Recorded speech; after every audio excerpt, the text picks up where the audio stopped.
Salam dəyərli müəllimlər, xoş gördük hər birinizi. MİQ və sertifikasiya imtahanı hazırlaşan ibtidai sinif müəllimlər üçün 20 suallıq ümumi sınaq 1 ilə qarşınızdayıq.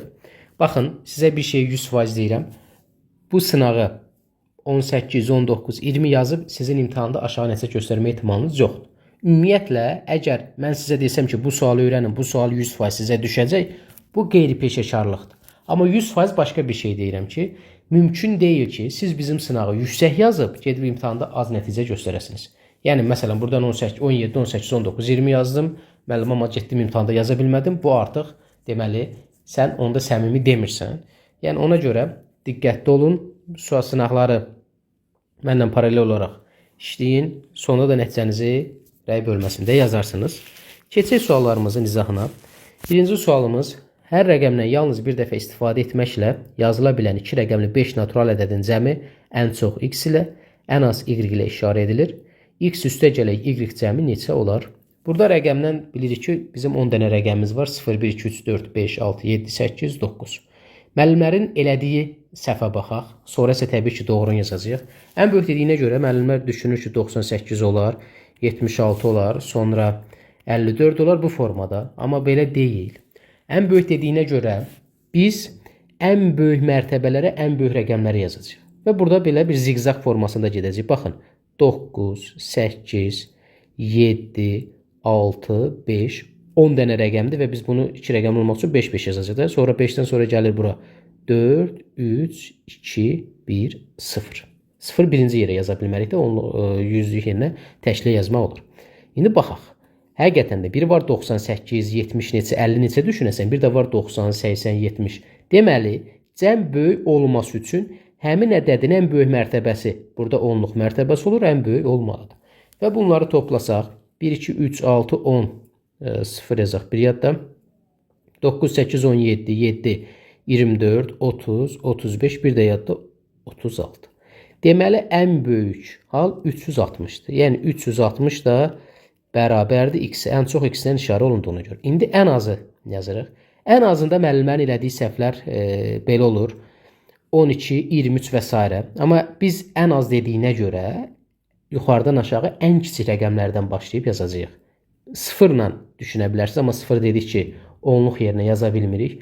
Ona görə 1, 2, 3, 4, 5 yazdıq. 0 unutmuruq. 0 onluqda istifadə oluna bilməz, amma təklikdə istifadə oluna bilər. 0, 6, 7, 8, 9. Gördüyünüz kimi zigzag düzlükdə rəqəmlər yuxarıdan aşağıya. Və bunları toplasaq 6, 7, 13, 21, 30, 0 yazaq 3 yadda, 15, 1, 3 də yadda, 18, 180. 180 də ən az halıdır. Deməli, 180 də bərabərdir y-ə. Y bizdə ən az idi. Ən sonda x üstəgələk y cəmini soruşur. X üstəgələk y cəmi də 360 üstəgələk 180, 0, 6 ilə 8, 14 yazaq. Bir yadda 4, bir də yadda 540. Mükəmməl bir sual idi, yəni analiz tələb edirdi. İkinci halımız. Bir bölmə əməlində bölünənlə bölənin fərqi 81-dir. Natamam qismət 7-dir. Qalıq 9 olarsa, bölənlə bölünənin cəmini tapın. Bu sualı biz iki dəyişənlə də həll edə bilərik. Sonra fərqli yollarla 2-3 yolla gedə bilərik. Amma mən bu sual üçün görsənən ən uyğun yolu sizə deyəcəm. Bölmənin komponentləri hansılardır qalıqlı bölmədə? Burada yazırıq bölünən, sonra var bölən, natamam qismət, baş hərflərini yazıram və qalıq. Gəlin verilənləri yazaq. Bölmə əməlində bölünənlə bölənin fərqi 81-dir. Bu o deməkdir ki, bölünən böləndən 81 vahid çoxdur. X budur, x üstəgələk 81. Biz nə demişdik? Tənlik qurmaqla məsələ həllərində nəyinsə fərqi verilirsə, deməli biri digərindən fərq qədər böyük olur, dəyərli müəllimlər. 81. Natamam qismət 7, qalıqdır 9. Hamısını yazmışıq, sadəcə gətirib yerinə yazıb hesablamaq lazımdır. Biz də bilirik ki, qalıqlı bölmə əməlində A bölünsün B, natamam qismət C, qalıq R olarsa, bölünəni tapmaq üçün, yəni A-nı tapmaq üçün böləni natamam qismətə vururduq, B vurulsun C, üstəgələk R. İndi bu qayda qanunu burada tətbiq edəcək. Yəni, x üstəgələk 81 Belə deyək də çubuqlu bölmə şəklində yazırıq. X-ə böləndə nə atılan qismətdə 7, burada 9. Nə edəcəyik? Bölünəni tapmaq üçün, yəni x üstə gələk 81-i tapmaq üçün bərabərdir. 7-ni vuraraq x-ə, 7x üstə gələk qalığımız, yəni 9. Sadə tənlikdir və bu tənliyi həll edəcəyik. X keçir bu bir tərəfə, 9 keçir bu bir tərəfə. 81-dən 9-u çıxanda 72, 7x-dən x-ə çıxanda qalır 6x. X də bərabərdir 72-ni 6-ya böləndə elədi 12. X-in qiyməti 12-dir. Deməli, gətirib yerinə yazsaq, bizim bölənimiz 12-dir, bölünənimiz 12 ilə 81 93-dür. Amma bizdən bölənlə bölünənin cəmini soruşur. Təzədən 93-ün üzərinə 12-ni əlavə eləyərik, eləyər 105. Doğru cavab A variantı. İkinci sualda doğru cavab A variantı. Üçüncü sualımız 6 rəqəmli ədədində A üstə gələk B bərabər 6-dır. Ədədi 10 minliklərə qədər yuvarlaqlaşdırdıqda 150 min alınarsa, B-nin ala biləcəyi qiymətlərin cəmini tapın. Ədədimiz 150 neçə min, deməli 7, B2. Ədədi 10 minliklərə qədər yuvarlaqlaşdırmaq. Bu nə deməkdir? Təklik, onluq, yüzlük, minlik, 10 minlik. Deməli, bizdən 5-in taleyini, 5-dən sonra gələn rəqəm hansıdır? A-dır. A müəyyənləşdirəcək. Və burada da deyir 150 min alınarsa. 150 min alınarsa, deməli bu 5 dəyişmir. 5-i dəyişməyən rəqəmlər hansılardır? Biz artıq yuvarlaqlaşdırmanın qayda qanununu yadımıza salırıq. Qeyd elədiyimiz mərtəbədən sonra gələn rəqəm 0, 1, 2, 3, 4 ola biləndə, yəni ola bilər, olanda dəyişməyəcək. Yəni 5 qalacaq, 0 qalanlar da 0 olacaq. Amma biz bunları belə deyək, yazdıq, şərtimizi unutmuruq. Bizim şərtimiz nədir? A üstə gələk, B də bərabər 6-dır. İndi gəlin baxaq görək, bu olanda B nə olur? A 0 olanda, bura 0 olanda B 6 olmalıdır da. İndi yazacaq 6. A1 olanda B'miz 5 olmalıdır ki, 1-in üzərinə 5 gələndə 6 eləsin. A-mız 2 olanda B 4 eləməlidir ki, 4 ilə 2-nin cəmi 6. A3 olanda deməli B də 3 olmalıdır ki, 3 ilə 3-ün cəmi 6 eləsin. İndi gəlirik nəyə? B A4 olanda B neçə olmalıdır? B 2 olmalıdır. 4 ilə 2-nin cəmi 6 elədir. Deməli B-nin ala biləcəyi qiymətlər budur. Da B-yə biz 1 yaza bilmərik. B-yə 1 yazsaq, nə yaza bilmərik? B-yə 1 yazsaq, onda gərək A5 olsun. Burada A-nın da yerinə 5 yazanda və bu ədədi 10 minliklərə qədər yuvarlaqlaşdıranda 160 min alınacaq. Bax, ona görə bir dənə rəqəmlə səhv eləyə bilərsiniz. İndi B-nin ala biləcəklər bunlardır. Gördünüz, sualda nə var? Yuvarlaqlaşdırma var. Yuvarlaqlaşdırmanın qayda qanunu analiz elədik. Sonra analiz var. Və hansı rəqəmi olar, hansı olmaz, bunu da buradan yazdıq. İndi bunların da cəmi 6 üstə gəl, 5 üstə gəl, 4 üstə gəl, 3 üstə gəl, 2 toplayanda elədi 20. Doğru cavab D variantı. Növbəti sualımız hər imtahanda düşən bərabərsizlik mövzusundan bağlıdır. X böyükdür, bərabərdir 3-dən kiçikdir. 3 bölünsün 25. Dəyərli müəllimlər, bu kəsir formasında verilə bilər. Bilirik ki, artıq proqrama qarışıq kəsirlər və s. bunlar xüsusi yer tutur. Adı yəni xüsusi olaraq son 2-3 ildə yazılıb. 3-də 25-i biz düzgün olmayan kəsir şəklində yaza bilərik. 25-i 3-ə bölərik 8 tam 3-də 1. Və bu bir tərəfdə də bizə verib ki, 3x üstə gələk 1 ifadəsinin ala biləcəyi ən böyük və ən kiçik tam ədədlər. Normal olaraq ən böyük qiymət almaq üçün x-in ən böyük qiymətini tapacaq. İndi burada x-in ən böyük qiyməti, x-in ən böyük qiyməti. Ən böyük qiyməti. Dəyərli müəllimlər, burada 8 olsaydı, bax belə olsaydı, x böyükdür, bərabərdir, 3 kiçikdir. 8 olsaydı bir cavabı 7 götürərdik. Amma 8 tam 3-də 1. Bu o deməkdir ki, bax ədəd oxunu sizə göstərəm. Bura 8-dir, bura 9-dur. 8 tam 3-də 1, yəni buranı 3 yerə bölüb 1-ni götürür də, təxmini buradır. Amma bundan kiçik tam ədəd 8-in özünü götürə bilirsən. Ona görə əgər burada kəsir olanda, məsələn 8 tam neçə olanda ən böyüyü 8 götürə bilərsən. 7 tam neçə olanda ən böyüyü 7 götürə bilirsən. Amma tam özü olsaydı, məsələn sadəcə 8 olsaydı 7 götürərdik, 8 yox. İndi x-in ən böyük qiyməti 8-dir. Biz eyni zamanda ən kiçik qiymətini də tapmaq üçün x-in ən kiçik qiymətini də tapmalıyıq. X-in ən kiçik qiyməti rahatdır.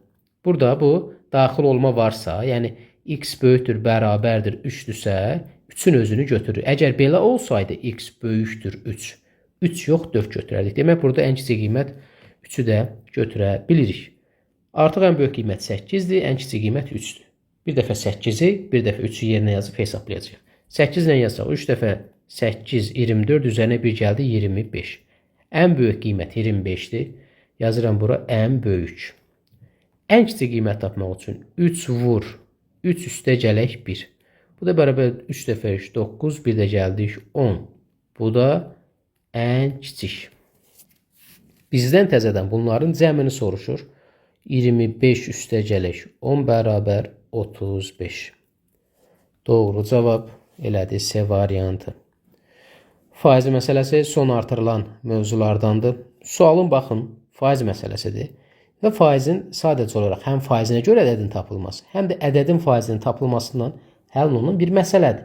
Sadəcə şərtin bu formada olması, biraz qarışıq olması sizə qorxulu gələ bilər. Heç nədən narahat olmayın. 2010-cu ildə X qəsəbəsindəki orta məktəblərin cəmi 150 nəfər məzunu olmuşdur. Bir neçə, məsələn, tutaq ki, 11-ci sinif var və bunlar bir yerdə 150 nəfər məzun edir. Həmin il qəsəbədəki en saylı orta məktəbin məzunlarının həmin il qəsəbədəki en saylı. Deməli, bu X en sizi çaşdıra bilər. Məsələn, tutaq ki, bir Binəqədi qəsəbəsindəki 243 məsələn, 247 nömrəli məktəb belə də verilə bilər. X-in qarışdırmasın. En saylı orta məktəbin məzunlarının 40%, sonra da yazıb 24 nəfər. Aha, bax bu elə bil Azərbaycan dilində əlavə var, cümlə üzvünün əlavəsi. Məsələn, 40%, sonra da yazıb 40% 24 nəfəri ali məktəblərə qəbul olmuşdurlar. İndi biz tapmalıyıq ki, bu en saylı orta məktəbin məzunlarının nə qədərdir ki, bunun 40% 24 edir? Yazıram bura 40% 24 olan ədəd. Bu nəyin tapılmasıdır? Faizinə görə ədədin tapılması. Yəni, X ilə də yaza bilərik, tənasüb ilə də yaza bilərik.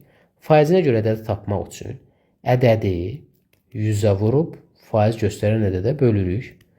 Buradan da ixtisarlarımızı eləsək, 0'lar 4, 6, 60. 60 nəfər.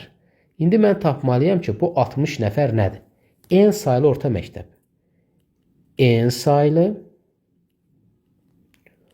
orta məktəbin məzunları. Deməli, en saylı orta məktəblərin məzunlarının sayı 60 nəfərdir ki, bu 60 nəfərin 40%-i 24 eləyir. İndi gəlirik nəyə? 2010-cu ildə X qəsəbəsindəki bütün orta məktəblərin məzunlarının neçə faizini en saylı məktəbdir? Çox sadə bir məsələdir. Əvvəlcə deməli biz en saylı orta məktəbin məzunlarını tapdıq 60 nəfər. Ümumi qəsəbədəki məzunların da sayı 150 nəfərdir. İndi mənə sual verir ki, bu en saylı məktəb X qəsəbəsindəki məzunların neçə faizini təşkil edir? Bir ədəd digər ədədin neçə faizini təşkil edir deyəndə nə demişdik? Birincini ikinciyə bölüb 100-ə vururuq. Yəni sualım belədir.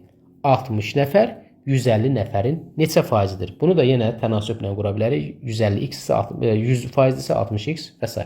Belə də gedə bilərik. Amma faizin tapılmasının 3 əsas qaydası var. Ədədin faizinin tapılması, faizinə görə ədədin tapılması, hansı ki bundan istifadə elədik. Bir də üçüncü qaydamız 2 ədədin faiz nisbəti. Məsələn, sinifdə deyir oğlanlar qızların neçə faizidir, ambarda almalar heyvaların neçə faizidir və s. Belə olanda birincini ikinciyə bölüb 100-ə vururuq. Yəni 60-ı bölürük 150-yə, vururuq 100-ə. Və burada da mərhələli ixtisarlarımızdan istifadə eləyə bilərik. 30-a 60 2 dəfə düşür, 150 30-a 5 dəfə. 5 5-ə 1, 105-ə 20. 2-ni də 20-yə vuranda 40. Neçə faizini? 40 faizini. Doğru cavab D variantı. Amma başdan sizə məsələnin quruluşu çətin gələ bilər və bugünkü imtahanlarda da əsas prinsip odur. Məsələni biraz qarışıq yazmaq, sanki şərti mürəkkəbləşdirmək və müəllimlər də oradan psixoloji belə deyək baskıya düşür. Növbəti tənliyimizdir, amma tənlikdə 2 dənə dəyişən var. Əgər 2x üstə gəl 131 bölü y çıx 258 bərabər 17 və 6 vur y bərabər 42 olarsa, x ədədinin rəqəmləri cəmini tapın. Rahat bir sualdır, amma bu sual bizim hansı stereotipimizi bastırır? Bəzən müəllimlər deyir ki, mən tənlik cavabla işləyirəm. Burada indi cavabı sən işlə görə necə eləyəcəksən? Sən x-i birinci burada tapmaq üçün y-i tapmalısan və s. və ilə. Ona görə də tənliyin həll qaydasını bilmək lazımdır. Burada çox rahat 6 vurulsun y bərabərdir 42-dirsə, y bərabərdir 7 tapdıq. Burada bir problem yoxdur. Y 7 tapandan sonra gətirib burada yerinə yazıb normal tənliyimizi həll edəcəyik. Olacaq 2x üstəgələ 131 bölünsün. Y-in qiyməti artıq məlumdur 7 çıxılsın 258 bərabərdir 17. Bu tipli tənliklərdə qeyd eləmişik ki, soldan sağa, eləcə də sağdan sola nə keçirsə işarəsini əksinə dəyişəcək. Çıxma toplama ilə əvəz olunur. Toplama çıxma ilə əvəz olunur. Vurma bölmə ilə, bölmə vurma ilə. İndi burada çıx 258 bu bir tərəfə keçir. Üstəgəl 258 ilə əvəz olunur və qalır 2x üstəgələ 131 bölünsün 7 bərabər bu bir tərəfə keçir. 258 ilə 17-ni toplayanda 275. Üstəgəl yazmıram da, bunu bildisardan alır. Növbəti mərhələ. Böl 7'miz var. Bu böl 7 bu bir tərəfə keçir. Nə ilə əvəz olunur? Vur 7 ilə. Başqa cür belə deyə bilərik ki, nəyi 7-yə böləndə 275 edir. Deməli, bura nəyə bərabər olur ki, 7-yə böləndə 275. 275-i 7-yə vuracaq. Və bu mötərizə də burada mənasını itirir. Bu mötərizənin onsuz da mənası ondan ibarət idi ki, öz daxilindəkiləri 7-yə bölsün. 7 dolmayandan sonra deməli bir mənası qalmır. 2x üstəgələ 131 bərabərdir 275-i 7-yə vuranda elədi 1925. Görürsünüz, ədədlər də böyükdür. Son imtahanlarda düşən tənliklərdə də eyni prinsipdir. Ədədlər böyük yazılır. Buradan 2x bərabərdir 131 keçir bu bir tərəfə 1794, x-ə bərabərdir 897. X-in qiyməti 897-dir. Amma bizdən x ədədinin rəqəmləri cəmini soruşur. 8 üstəgəl 9 üstəgələ 7. 17, 17 ilə də 7, 24. Doğru cavab elədi C variantı. Növbəti maraqlı bir kater məsələsidir. Biz kater məsələsi ilə bağlı bütün nüansları qeyd eləmişik. Kanalımızda kifayət qədər izah var. Baxmayan müəllimlərə şiddətlə tövsiyə edirəm ki, həmin izahları ardıcıl izləsinlər. Baxaq, turist K şəhərindən El şəhərinə doğru yola düşdü. Bu K şəhəridir, bu El şəhəridir. Aha, yolun 1/3 sal ilə 2 saat. Bu anlayışların təbii ki, biz sınaqda bir sualla mövzunu izah eləməyimiz qeyri-mümkündür. Amma dəfələrlə demişik, sal nə deməkdir? Sal çaya atılan bir taxta parçasıdır, bir odun parçasıdır. Yəni o taxtada sürət ancaq çayın sürəti olur. Deməli, sal çayın sürəti hesabına hərəkət edir. 1/3 sal ilə 2 saata, qalan yolu isə öz sürəti 36 km olan kater ilə gedib El şəhərinə çatdı. El şəhərində 1 saat dincələn turist geriyə də həmin kater ilə qayıtdı. Çayın sürəti 12 km bölünsün saatdır. Dəqiq informasiya bizdə nədir? Çayın sürəti. Çay bərabər 12 km bölünsün saat.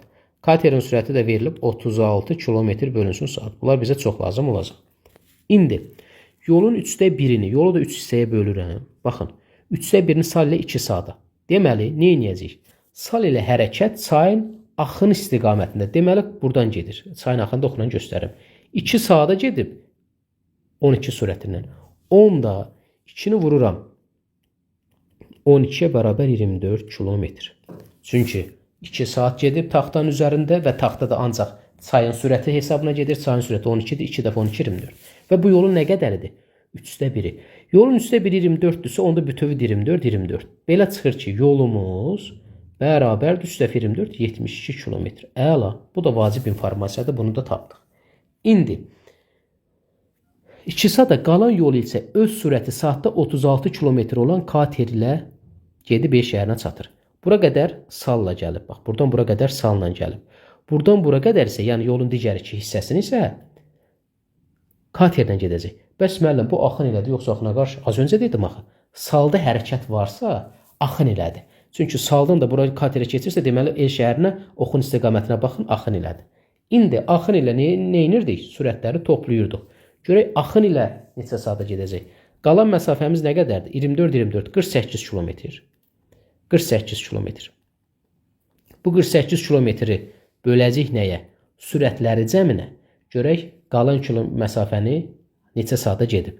Sürətlər cəmidə 36 katerin sürətidir. Axın ilə deyiləndə toplanır. Axın ilə. Çayın sürəti 12-dir. Əzbərləmək yox, mahiyyəti başa düşəcəksiniz.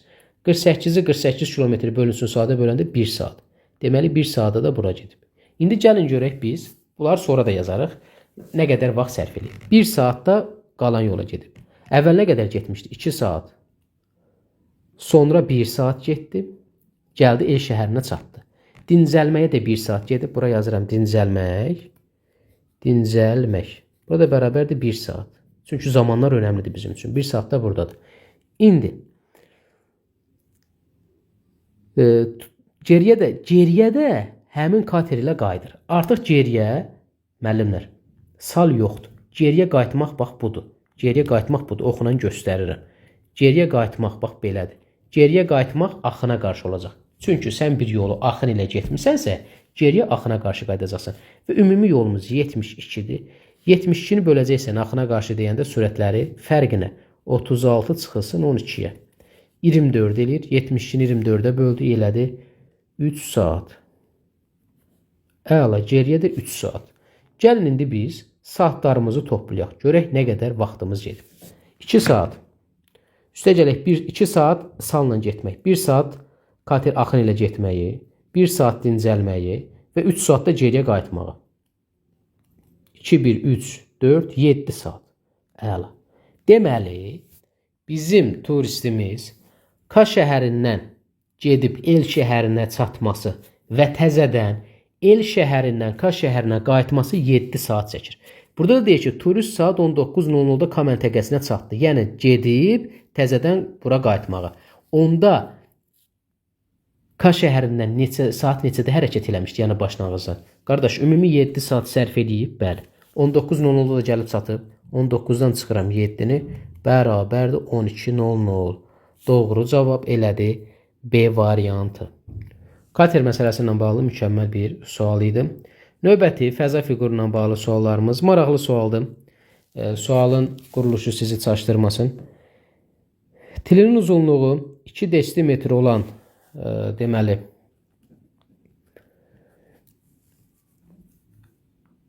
kubdan düzəldilmiş mükafatlandırma kürsüsünün altı xaric digər bütün üzvləri parça ilə örtüləcək. Bunun üçün neçə kvadrat desimetr parça lazımdır? Biz bunun hansı üzvləri örtüləcək bunu bilməliyik. Baxın, bu üzü örtüləcək, sonra bu üz, bu üz, bu üz, bu üz, bu üz. Diqqət edirik. Sonra 1, 2, 3, 4, 5, 6. Bu arxa tərəflərdə, bax bu oxla göstərirəm. 6 üz buradadır. 6 üz buradadır. Bu üzlərə baxaq. 1, 2, 3, 4, 5, 6. 6 üz, yəni bu pilləkən kimi olan, bax, bu hissəni qoy belə çəkim. Bu hissədə 6 dənə, 6 üz də buradadır. İndi diqqət edəcəyimiz məqam nədir? Bu tərəf var, ha, baxın oxunan istiqamətdə. Bunun elə bil bu arxasını çəkirəm sənə. Bax, bu üzdə 1, 2, 3, 3 üz də buradadır. 3 üz. Deməli, bizim bu parçanın örtəcəyi üz hansılardır? Neçə dənədir? 6 arxada, 6 mənə baxan, sonra 6 bu pilləkən kimi olan hissələr və 3 də bu bir tərəfdə oxunan göstərilən. Üstə gələk 3. Bu elədi 21 üz. Deməli, mənim parçam 21 dənə üzü örtəcək. Bunun bir üzü də nəyə bərabərdir? Kvadrata. Çünki biz kubdan danışırıq. Kub bütün üzləri bərabər olan fəza fiqurudur. Yəni kvadratlardan ibarət olan fəza fiqurudur. Tilinin uzunluğu da 2 desimetrdirsə, bunun bu tili 2 desimetrdirsə, bir üzünün sahəsi, bir üzünün sahəsi bərabərdir 2 vurulsun 2, 4 kvadrat desimetr. Nəticə olaraq bizdə 21 dənə üz var. 21-i vuracaqsan 4-ə, bu da bərabər eləyəcək 84 kvadrat desimetr. Doğru cavab A variantı. Yəni şəkil olanda şəklin quruluşundan, sualın həcmindən heç vaxt qorxmayın. Növbəti baxırıq 9-cu suala. 4 natural ədədin ədədi ortası 28-dir. Biz bunu 4-ü 26-ya vuraraq və s. bu formada yaza bilərik. Amma yazılış qaydası önəmlidir. Yəni sualı biz necə başa düşürük? Səhər auditoriyanın qabağına çıxıb şagirdlərə məsələn sual izah edəcəksə, ona görə hər şey qayda qanunla öyrənmək lazımdır. 4 dənə natural ədədimiz, tutaq ki, kiçikdən böyüyə doğru yazmışıq. A-dır, B-dir, C-dir, D-dir. Bunların ədədi ortası 28-dir. 4 ədədin ədədi ortası 28-dirsə, həmin ədədlərin cəmi A üstəgələk B üstəgələk C üstəgələk D bərabər 4 dəfə 28 112. İndi ən böyük kiçikdən böyüyə doğru yazmışıq da, tutaq ki, artan sırada. Ən böyük ədədi hesablamasaq, yəni D-ni hesablamasaq, ədəd orta 22 olar. A üstəgələk B üstəgələk C. Onda 3 ədəd olur və bunların ədəd ortası 22-dirsə bərabər 66 elədir. Yaxşı. Ən kiçik ədədi hesablamasaq, ən kiçik ədədimiz A-dır. A-nı hesablamasaq qalır B, C-dir. O zaman yazırıq B üstəgəl C üstəgələk D bərabər 32. 3 dəfə də 32 elədi nə qədər? 96. İndi bizə deyir ki, ortadakı digər iki ədədin ədəd ortası. Yəni biz B üstəgələk C böl 2-ni tapmalıyıq. İndi ortadakı iki ədədimiz B üstəgəl C. İndi çox rahatlıqla biz bunu tapa bilərik. Necə tapacağıq? Əvvəlcə burada bu verilən var A1-ciyə. Buradan A üstəgəl B üstəgəl C-nin yerinə 66 yazıb 112-ni tapa bilərik. Bəli, rahat. Deməli, nə edəcəyik? Baxın, bu A üstəgəl B C-nin yerinə yazacağım 66 üstəgələk D bərabərdir 112. Buradan D-ni tapdım. D bərabərdir nəyə? D bərabərdir 46-ya. D bərabərdir 46. Sonra bu B üstəgəl C üstəgəl D-nin yerinə 96-ni yazıb A-nı tapa bilərəmmi? Bəli. A bərabərdir. Belə yaza bilərəm ki, 96 üstəgələk A üstəgələk 96 bərabərdir 112. A da bərabərdir nəyə? 16-ya. Amma diqqətli olun ha, bizdən A-nı və D-ni soruşmuş ki, B üstəgəl C lazımdır. Digər iki ədəd ortadakı iki ədəddir. Bu necə taparıq? Deməli, D ilə A-nı biliriksə, toplayıb 112-dən çıxanda B ilə C-ni tapacağıq. Yazaram ki, 112 çıxılsın 46 üstəgələk 16. Gözəl sual idi. 46 ilə 16-nı toplayıram. Çıxanda 112-dən 52 eləyir. 52-ni də çıxanda qalır 50. Deməli, B üstəgələk C bərabər 50. Müəllim, B nəyə bərabərdir, C nəyə bərabərdir? Bu sual üçün o bizə maraqlı deyil. Yəni, bizdən B, C-nin ayrıqda nə olması soruşulmur. Sadəcə ortadakı ədədlərin, yəni digər iki ədəd B ilə C-nin ədəd ortası soruşulur. Ədəd ortada iki ədədin cəminin yarıya bölünməsidir. Cəmi onsuz da tapmısan 50. 2-yə bölürsən bərabər eləyir 25. Doğru cavab A variantı. 10-cu sualımız onluq kəsrlərlə bağlıdır. A ədədinin vergülünü bir rəqəm sağa sürüşdürmək, sonra sola sürüşdürmək. Məsələn, müəllim, mən onluq kəsri bilirəm, amma bu sual 10 müəllimdən 9 üçün yeni sualdır. Bax, bunu dəqiq deyirəm. Çünki onluq kəsrin toplanmasını bilirsiniz. Kanalımızda amma dərslər var, mütləq baxın. Bu nə deməkdir? Bax, məsələn, bir dənə onluq kəsir götürürəm sənin üçün, nümunə götürürəm. 4,6. Bu vergülü bir rəqəm sağa sürüşdürmək nə deməkdir? Bu bərabər edirsən 46 eləməkdir. 4,6-dan 46-ya gəlmək üçün biz bunu 10-a vurmalıyıq. Çünki vergül sıfırların sayı qədər sağa sürüşür. Vergülü bir rəqəm sağa sürüşdürmək onluq kəsiri 10-a vurmaq deməkdir. 2 rəqəm sağa sürüşdürmək onluq kəsiri 100-ə vurmaq deməkdir. Müəllim, mən bunu hardan bilim? Bir də təkrar edirəm. Kanalımızın playlist hissəsində onluq kəsirlər var. 5 dənə dərsdir. Baxırsan 100% başa düşürsən. Yəni Vüsal müəllim Cəlalov onluq kəsirlər yaz çıxacaq. Deməli, bir rəqəm sağa sürüşdürmək vur 10 deməkdir. Bir rəqəm sola sürüşdürmək. Məsələn, tutaq ki, 4,6-nı biz 0,46 yazmaq üçün bunu 10-a bölməliyik. Ədədi, yəni onluq kəsirləri 10-a 100-ə 1000-ə vuranda vergülü sıfırların sayı qədər sağa çəkirik, böləndə sola çəkirik. Onda belə çıxır ki, bir rəqəm sola sürüşdürmək böl 10 deməkdir. Və C ədədi alınır. Aha, bunu bildik. Deməli, indi biz nə edəcəyik? A ədədini götürdük. Bir rəqəm sağa sürüşdürdük. Deməli, A ədədini 10-a vurduq. Onda B ədədi alındı. Belə çıxır ki, bax belə çıxır ki, A ədədini 10-a vursaq, deyir bir rəqəm sağa sürüşdürsək, B ədədi alınır. Deməli, müəllimlər, B ədədi bərabərdir. B ədədi bərabərdir. A vurulsun 10. Nə dedik? 10'u vururuq. İndi bir rəqəm sola sürüşdürsək, C ədədi alınır. Onda deyə bilərik ki, C ədədi bərabərdir. A-nı 10'a bölürük. Eləyəcək nə qədər? 0,1A. Bunu da birbaşa 10'a yaza bilərik də. 10A. Bu hissəsini başa düşdünüz dəyərli müəllimlər. Baxın, sağa sola sürüşdürməni bildik. B B ədədi A ədədini bir rəqəm sola sürüşdürməklə, yəni ona vurmaqla alınır. 10 elədi. C ədədi sola sürüşdürməklə, yəni ona bölməklə. Bu da böləndə 0,1 elədi. Deməli B məlum, A məlum. Gətirib burada yerinə yazacağıq da. A üstəgələk B-nin qiyməti 10A, C-nin qiyməti 0,1A bərabərdir 5,55. Toplasaq eləyər 11,1A bərabərdir 5,55.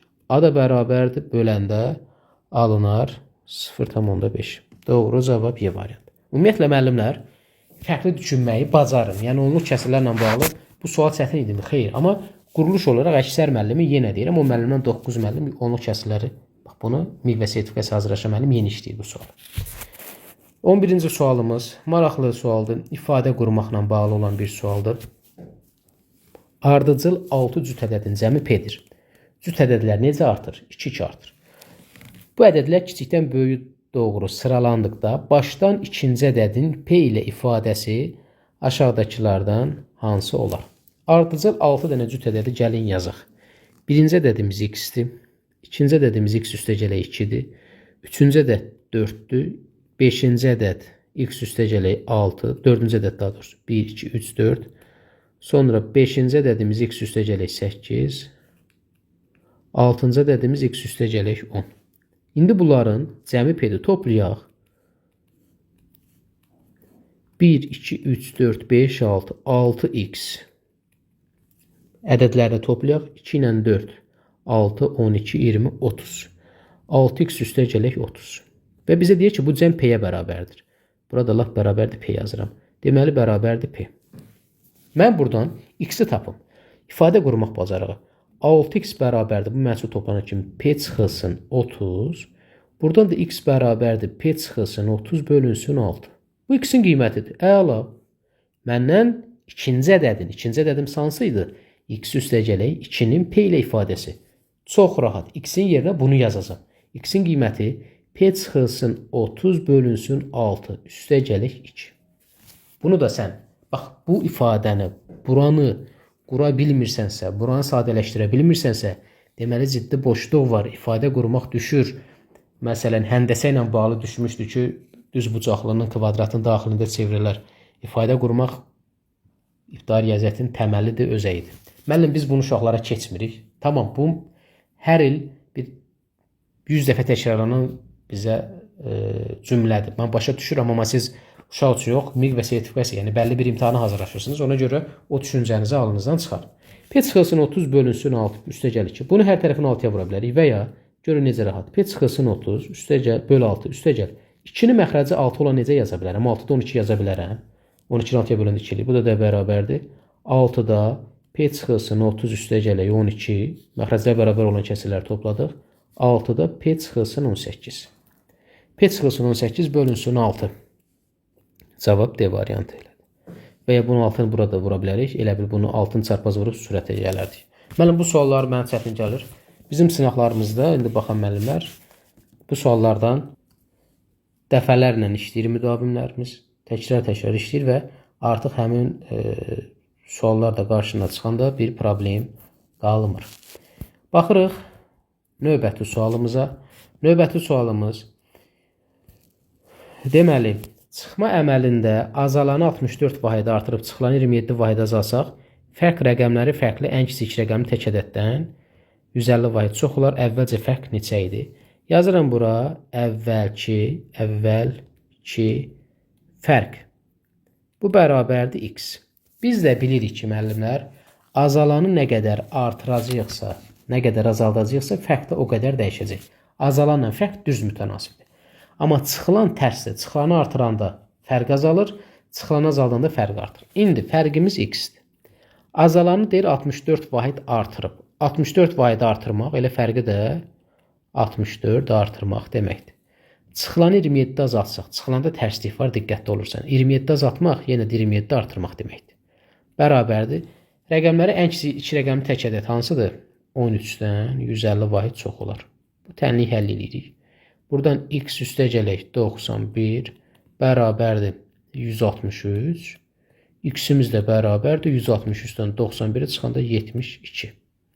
Bir də sualı bir dəfə baxan ki, başa düşmədim deyib dayandırma. Bir bax, təkrar elə, gör nədir. Burada biz nəticə olaraq trigonometriya və ya loqaritma deyil.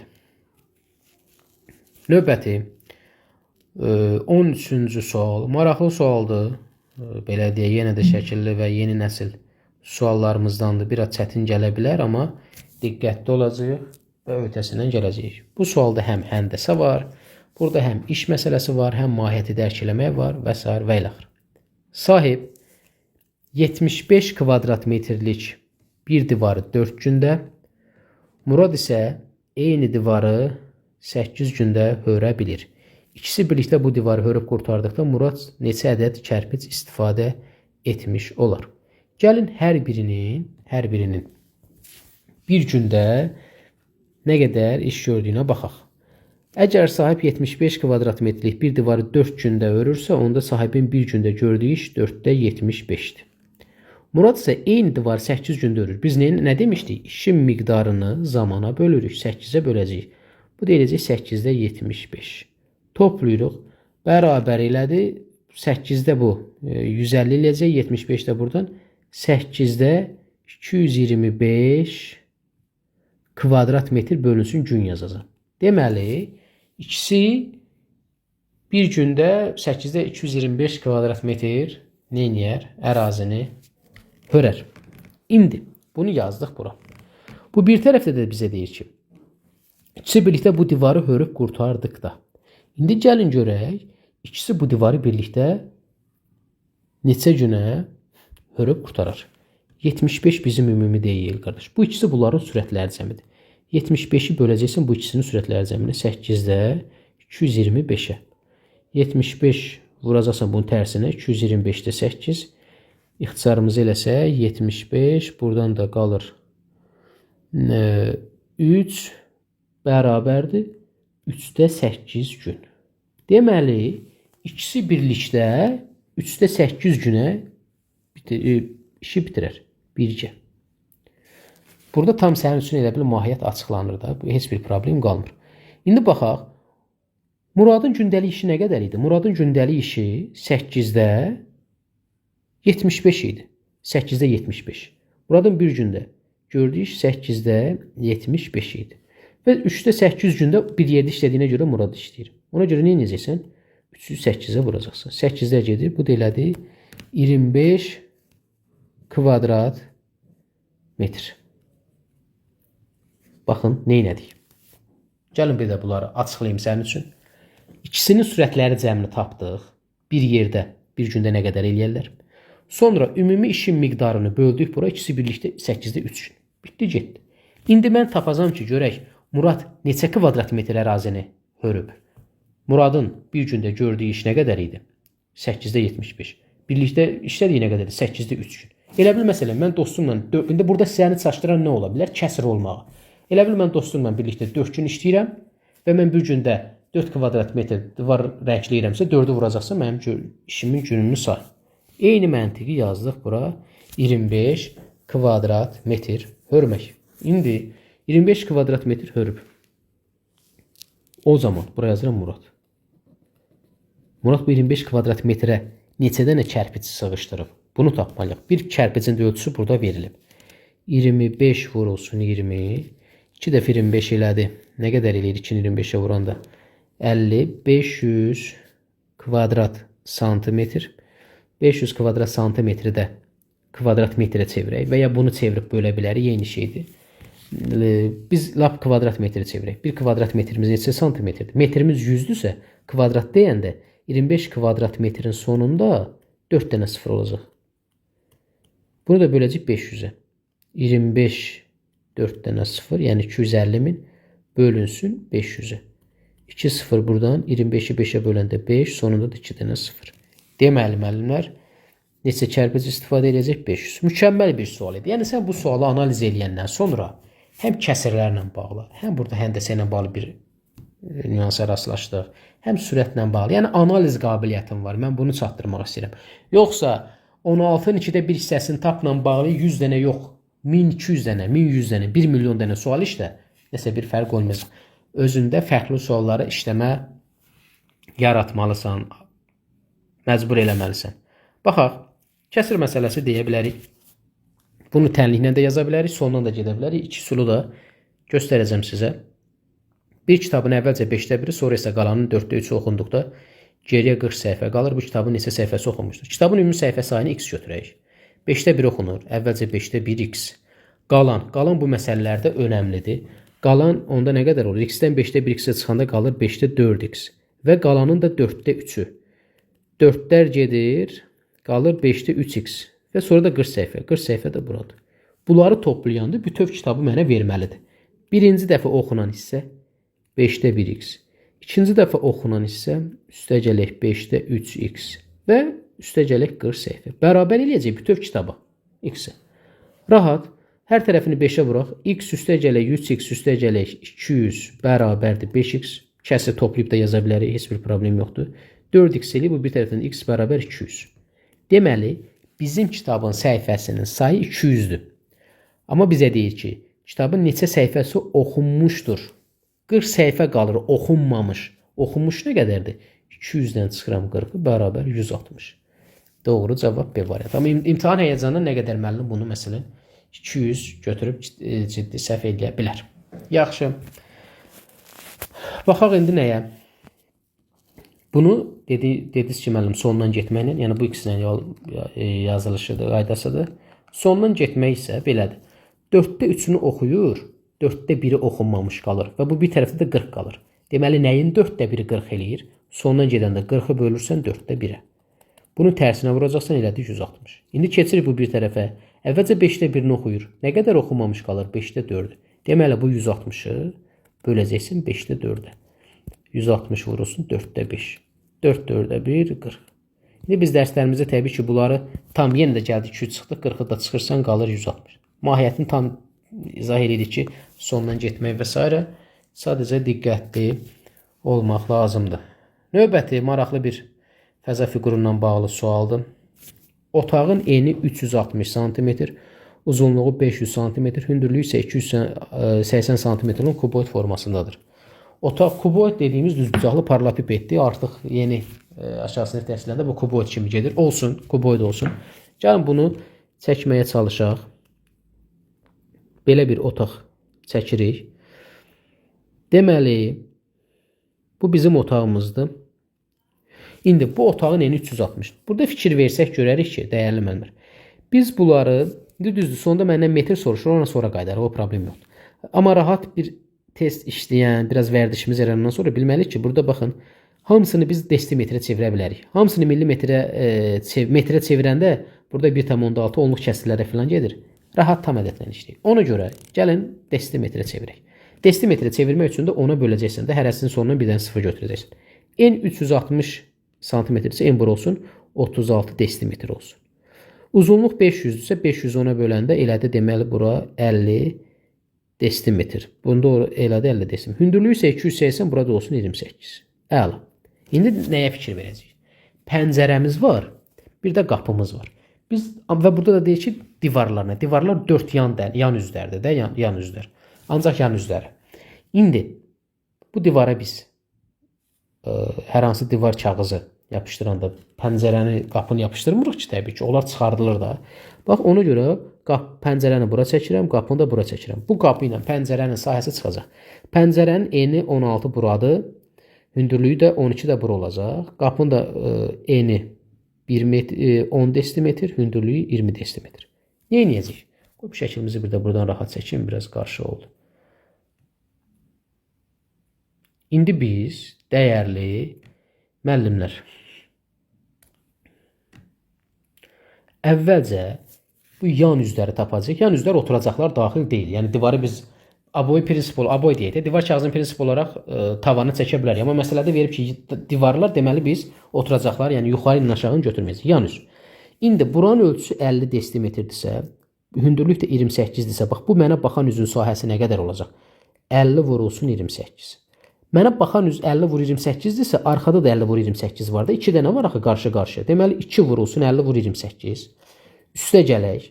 İndi soldan sağdan baxsaq, burada yenə buranın nə qədərdir? 36. Hündürlük nə qədərdir? 28. Onda bu üz 36 vurulsun 28. Bundan da 2 dənə də sağda və solda bura. Bu da 2 vurulsun 36 vur 28. Bu da bərabərdir. Gəlin indi hesablayaq. Bu elədi 2800. Üstə gələk. 2 vur 36 vur 28. 2016 eləyir. Toplasaq bərabər elədi 4816 kvadrat desimetr. Amma nəyimiz var? Bu məsələ ən böyük amması buradır. Pəncərə ilə qapını bir çıxmalıyıq. Pəncərə yazıram bura. Pəncərə. Pəncərənin eni nə qədərdir? 160 cm, yəni 16. Hündürlüyü 120, yəni 12. 16-nı 12-yə vurduq, bərabər elədi 192 kvadrat desimetr. Qapımız qapı bərabərdir. Qapının eni deməli 10 desimetr, hündürlüyü də 20 desimetr. Bu da bərabər elədi 200 desimetr. İndi bu 4816-dan mən çıxacağım 192 üstə gələk 200. Yəni qapı ilə pəncərəni çıxıram. Qapı ilə pəncərəni çıxanda qalacaq 4424 kvadrat desimetr. Bu mənim aboy çəkiləcək olan sahəmdir. Gözəl. Hər şey hazırdır. İndi gəlirik növbəti vacib məsələyə. Buradan yazaq. Aboyun da eni 20-80 cm-dir. 80 cm-də 80 cm-də nə edəcəyik? Dəyərli müəllimlər. Desimetrə çevirəndə rahat olur. 58 desimetr. Onda 8-i nəyə vuranda bu qalınır? Yəni 8 vurulsun x. Yəni aboyun uzunluğunu tapırıq. O ümumi nə qədər gedəcək? 4424. X də bərabərdir. 4424-ü 8-ə böləndə 553 kvadrat desimetr. Deməli, aboyun uzunluğu deyək 553 kvadrat desimetr olacaq. Amma burada mənə metr, neçə metr, daha doğrusu desimetr, kvadrat yox, desimetr. Çünki sahəni uzunluğa bölürük, desimetr. Və burada metrlə soruşur. Biz də bilirik ki, metrlə desimetrin arasında vuraq 10 və ya bölək 10 var. Metrdən desimetrə keçəndə. Biz nə edəcəyik? Ona vururuq. Desimetrdən metrə keçəndə ona bölürük. Bunu da ona böləndə 55,3 metr. Doğru cavab. Mükəmməl bir sual idi. Sadəcə, yəni sən situasiya, mən bu suala daha çox situasiya sualı deyirəm. Çünki evdəsən, məsələn, bir dənə otaqda oturmuşsan, tutaq ki, otağın bir pəncərəsi var, bir qapısı var. Bura boy çəkmək istəyirsən. Bilirsən ki, arxa üz, qabaq üz və qarşı üzləri, 4 dənə üzrün qarşı üzlərini, sahələrini toplayırsan, qapının sahəsini tapırsan, pəncərənin sahəsini tapıb çıxırsan. Mahiyyəti dərk edəndə artıq sənin üçün aydınlaşır. Gəldik mühakimə tipli belə bir sualımıza. Bizə deyir ki, 5 müxtəlif natural ədədin cəmi 812-dir. Bu ədədlərin ən böyüyü, ən azını tapın. Burada sonluq antonimdir. Mühakimənin tipləri var. Ən böyüyü, ən çox neçə olar? Ən kiçiyi, ən az neçə olar? Bir də sonunda antonimli olan.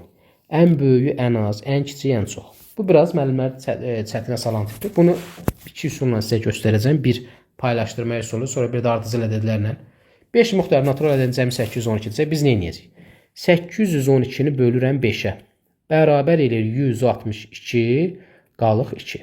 Deməli, ədədlərimiz 162, 162, 162 və 162, amma biri 164 olmalıdır da. Çünki qalığımız var. Toplayanda da bu 812-ni verməlidir. 5 dənədir. Dəyərli müəllimlər, məntiq nədən ibarət? Bax, məntiqi başa salmaq istəyirəm ki, suala mahiyyətini anlayasınız. Burada məntiq ondan ibarətdir ki, ədədlər bir-birinə yaxın olmalıdır. Yəni, məsələn, sən elə bil, bu qədər konfet vermişəm, deyirəm ki, bunları uşaqlara bərabər, bax, bu formada bölüşdür. Uşaqların hamısında konfetin sayı müxtəlif olsun, amma kəskin fərq yaranmasın. Nə edərsən? Deməli, belə yazmağa çalışaq. Buradan 2-ni çıxdıq, bu 2-ni buradan çıxdıq. Qaldı burada 160. 160. O 2-ni gəldik bunun üzərinə, elədi 164. İndi buradan bu 162-dən biri çıxdıq, qaldı 161. Bu 162 ilə işimiz yoxdur. O biri də bunun üzərinə gələr 165. Gördünüz necə rahat. Bu qədər sadə. Bitdi. Düz yazdıq da biz. Aha, 160, 161, 162, 160. Bax, fikir versəz görərik ki, burada 63 alınmadı. Yəni alınmalı da deyə bir şey yoxdur. Amma fərqə baxın. Görürsünüz, fərqlər çox kəskin fərq deyil. Hamısı müxtəlifdir. İndi sonra bunu ardıcıl ədədlər kimi yaza bilərsiniz. Ən böyüyü ən az. Burada antonim sonluqda birinci söz hansıdır? Böyük. Onda böyük götürəcəksən 165. Bax, yəni böyük çox böyük deyil də, böyük olsa da yaxın olmalı digərlərinə. Y variantı. Ən kiçiyi ən çox desəydi 160 götürərik. Digər bunlar yaxın ədədlər hansı ədədlər olur? Ardıcıl ədədlər. Ona görə burada x üstəgəl x üstəgəl 1 üstəgəl x üstəgəl 2 x üstəgəl 3 üstəgəl x üstəgəl 4 bərabərdir 802. Toplasaq 5x bərabərdir 812.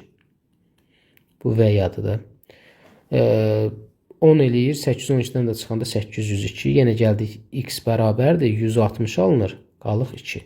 İndi bax, gəlib bu 160-ı yerinə yazacağam. 160, 161, 162, 163, 164. Qalığım 2 var ha. Bu 2-ni unutmuram. Sən bunları yazarsan 2 yaddan çıxar. Sualımız səhv gedər. Biz bunları toplayanda onsuz da 812 alınmır. 2 var. Amma bu 2-ni də elə paylaşdırmalısan 1-1. Parçalayırsan da bu 160-ın üzərinə gələ bilmirsən 161 eləyir. Bunun üzərinə gələ bilmirsən 163 eləyir. Məcbursan bu birini sonuncunun üzərinə 164 eləyəcək. Biri də bura eləyəcək 165. Deməli ədədlərimiz yenə 160, 161, 162, 164. Yəni mahiyyət hər ikisində eynidir. Əsas odur ki, dərk eləyəsiniz. Gördüyünüz əksər sualı 2 üsulla izahını verdim sizə. Növbəti 17-ci sualımız. Kvadratın tərəfinin uzunluğunu 5 cm azaltdıqdan sonra sahəsi 36 kvadrat santimetr oldu. Kvadratın sahəsi 36 kvadrat santimetr olubsa deməli tərəfi 6-dır. Nə qədər azaltdıqdan sonra 6 olub? 5 cm azaltdıqdan. Azaldılmamış halına baxırıq. Deməli bu biraz azaldılmamış halı böyük olandır da. 5-in üzərinə 6 gələndə 11 eləyir. Deməli, əvvəlki kvadratımızın sahəsi nə qədər imiş? Əvvəlki kvadratımızın sahəsi 11 imiş ki, 11-i də 11-ə vuranda 121 eləyir. Doğru cavab B variantı. Sadəcə çətin sual deyildi. Diqqətli olmaq lazımdır. 18, bu da kifayət qədər maraqlı sualdır. Verilən rəqəmlər var. Bizə də verilir ki, A, B, C, D, Y, D, Y, F. 6 rəqəmli bir ədəddir. Və burada da 6 dənə rəqəm onsuz da sənə verilib. Deyir ki, istifadə etməklə A üstəgəl B cəmi, C üstəgəl D cəmi, Y üstəgəl F cəmi bərabərliyi doğrudur. Bu şərti ödəyən ən böyük 6 rəqəmli ədədin təşli və yüzlü mərtəbəsində rəqəmlərin hasili neçədir? Prinsip olaraq bunu bir-bir yazıb belə tapa bilərsiniz. Amma kifayət qədər vaxtımız alacaq. Mən nə edirəm? Bax, bu mövcud rəqəmlərin hamısına mən onsuz istifadə edəcəm də. Gəl bunun hamısının cəminə baxaq görək nə qədər eləyir. 3 üstəgəl 4 üstəgəl 5 üstəgəl 6 üstəgəl 7 üstəgəl 8 bərabər 33. Ümumi cəm. Bu ümumi cəmdir. Ümumi cəm. Baxın müəllimlər. Niyə mən 33 yazdım?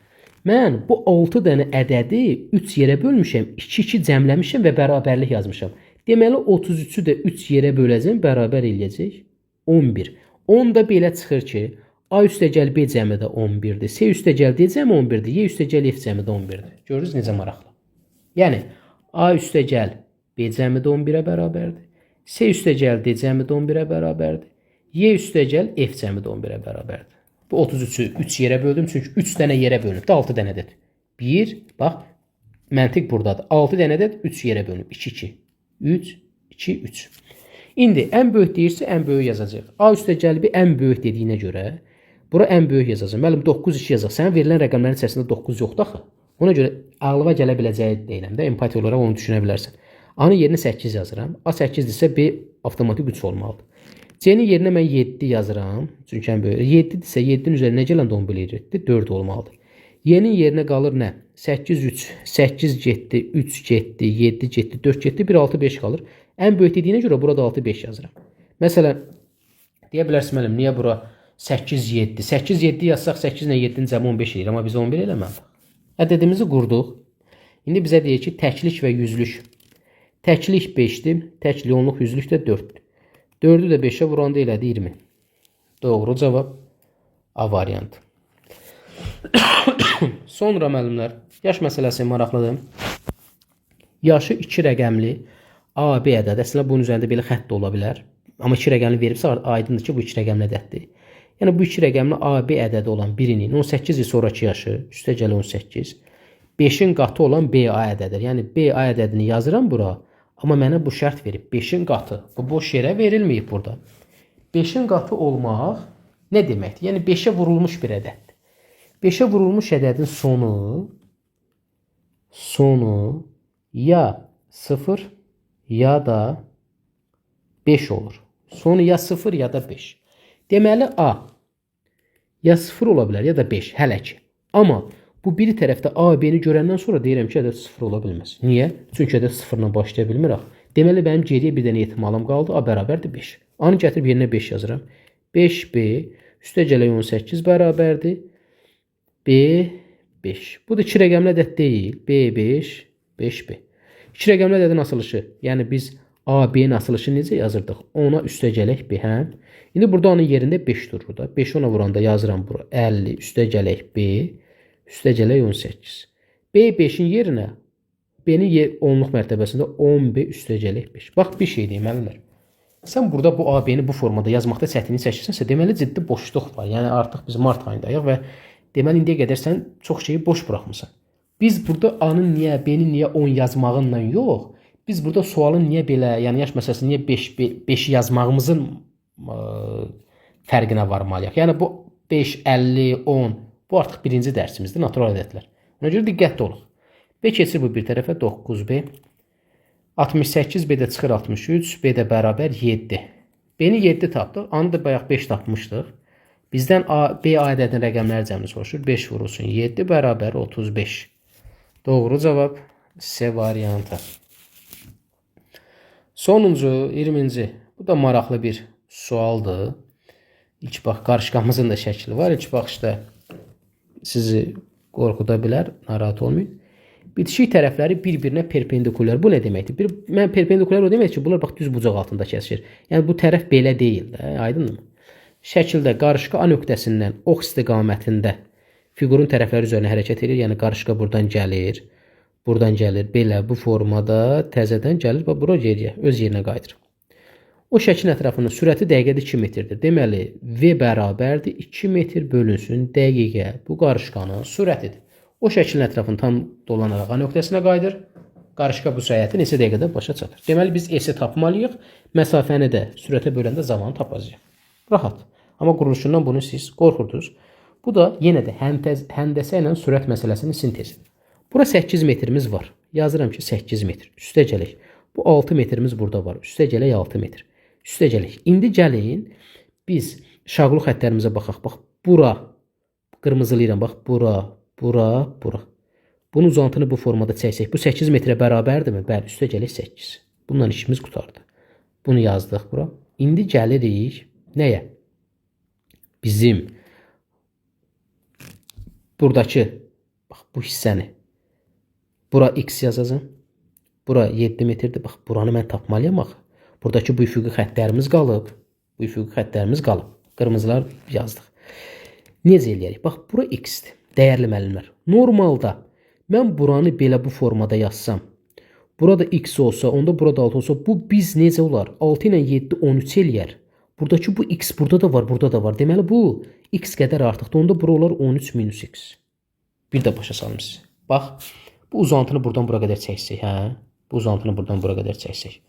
Elə bil ki, birləşir də. Bax, bu 7x burada 2 dəfə istifadə olunur. Bu burada içəri girib də. Mən bu 7-ni hesablasam, bu x burada da istifadə olunur, burada da istifadə olunur. Ona görə mən neyəcəm? X-i çıxacam. Ona görə bura oldu 13 minus x, burada x. Olacaq. Üstə gələk x. Üstə gələk. Buradakı bu 7. Üstə gələk 13 minus x. Perimetri tapaq. Bu x-lər onsuz da gedəcək. 7 ilə 13 20. Burada da 8 ilə 8 16 22 bərabərdir 42 metr. Deməli S-imiz də 42-dir. Zamanı necə tapırdıq? Məsafəni sürətə bölməklə. 42-ni də böləcəksən 2-yə bölək bərabər 21. Deməli 21 dəqiqə. Bax, deyəcəksiniz müəllim, mən buranı yenə başa düşmədim. Bunu bir də izah eləyirəm buranı. Bura x-dir. Onda biz bax buranı necə hesablaya bilərik? Buranı hesablasaq, deyə bilərik ki, bax elə bil ki, kəsişmə də 6 buradan bura qədərdir. 7 buradan bura qədərdir. Buradan bura qədərdir x var. Baxın, elə bil. Buradan bura qədər 6-dır. Buradan bura qədər 7-dir. Bu ortada da x var. Biz bu uzunluğu 13-x yaza bilərdik. X2-də istifadə eləmişik. Bax, məntiq burada aydındır. Məncə kifayət qədər ətraflı izah elədim. Bu qədər dəyərli müəllimlər, hər birinizə uğurlar arzulayıram. Növbəti izahlarımızda görüşərik. Kanala abunə olub paylaşmağı unutmayın. Hər bir müəllim nəticəsini rəy bölməsində yazsın. Nəticəniz yaxşıdırsa, afərin. Azdırsa, üzülməyin. Hələ qabaqda vaxtlarımız çoxdur. Sürət qruplarımıza qoşulmaq istəyən müəllimlər qeyd olunan nömrə ilə əlaqə saxlayıb imtahan qabağı bol-bol dərs və sınaqlar işləyə bilərlər. Hər birinizə uğurlar arzulayıram. Növbəti izahlarımızda görüşərik. Hələlik.